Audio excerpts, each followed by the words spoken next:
Kembali lagi ke channel ini, kita akan sedikit mengenal tokoh pewayangan Raja Anggakarna, yaitu kakak tertua dari Pandawa.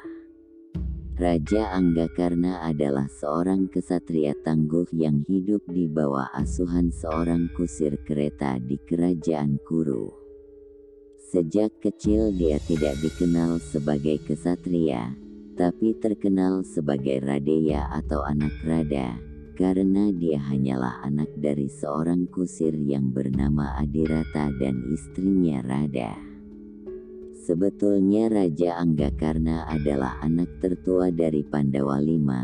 Dia terlahir dari Ibu Kunti, sebelum Ibu Kunti menikah dengan Pangeran Pandu dari Hastinapura. Raja Anggakarna merupakan anak Dewa Surya. Ini terjadi akibat Kunti yang masih muda, pada suatu hari diberi tugas untuk menjamu tamu ayahnya, yaitu seorang pendeta yang bernama Resi Durwasa. Karena sang Resi pun merasa puas dengan jamuan yang diberikan oleh Kunti, maka sang Resi menganugerahi Kunti dengan sebuah mantra sakti yang bernama Aditya Hridaya, yaitu mantra untuk memanggil dewa. Pada suatu ketika Kunti mencoba membaca mantra tersebut, di pagi hari setelah melakukan puja-puji kepada dewa dan dia memanggil Dewa Surya, maka muncullah sang dewa matahari tersebut. Kemudian memberinya seorang anak sebagai anugerah, tetapi Kunti menolaknya karena dia hanya mencoba untuk mengetahui kesaktian mantra tersebut.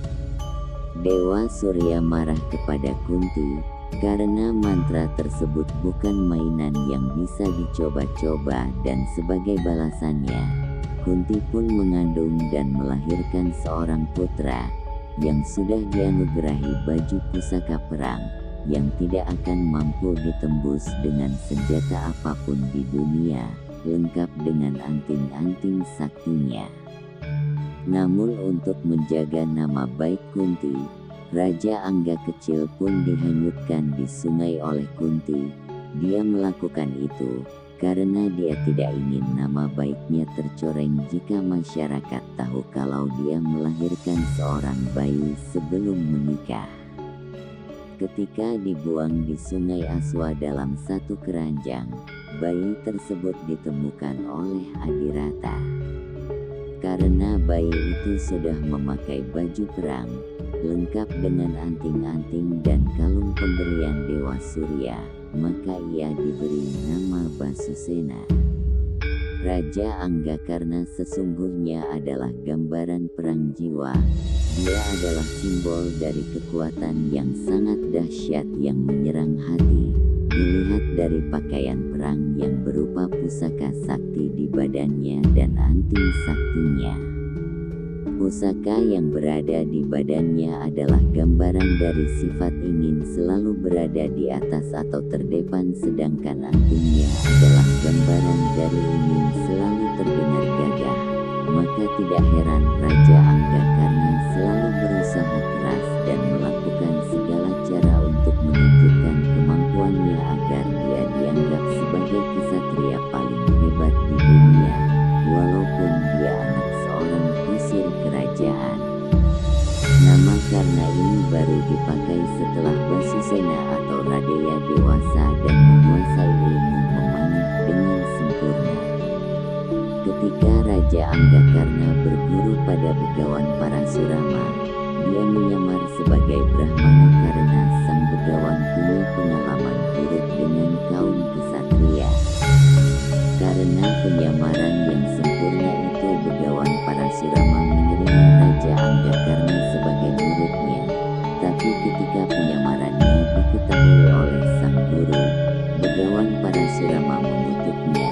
Dia berkata kalau Raja Anggakarna akan kehilangan semua ilmu pengetahuannya ketika bertarung hidup mati dengan kesatria hebat, dan itu dialaminya ketika bertemu dengan Arjuna di medan perang Kurusetra.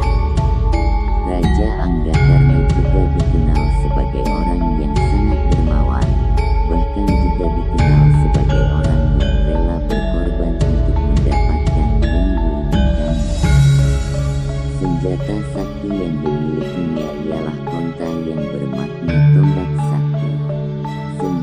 ini sangat sakti, sehingga apabila dilepaskan dan diniatkan untuk mengincar sesuatu, maka senjata tersebut akan mengejar kemanapun sasaran itu berada.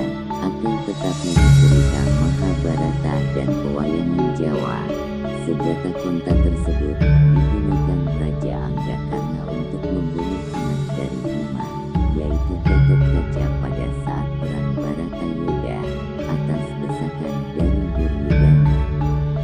Dikisahkan dalam Mahabharata, Raja Anggakarna gugur dalam perang Bararayuda oleh panah Arjuna yang mengenai leher dari Raja Anggakarna. Singkat cerita, saat Raja Anggakarna sedang sekarat dalam pangkuan ibunya, yaitu Kunti dan Raja Anggakarna pun memberitahu kepada kelima Pandawa bahwa Raja Anggakarna adalah kakak tertua dari Pandawa. Sekian itulah sedikit cerita tentang Raja Anggakarna. Tonton terus cerita pewayangan lainnya di channel ini. Terima kasih, semoga terhibur. Jangan lupa subscribe, share and comment.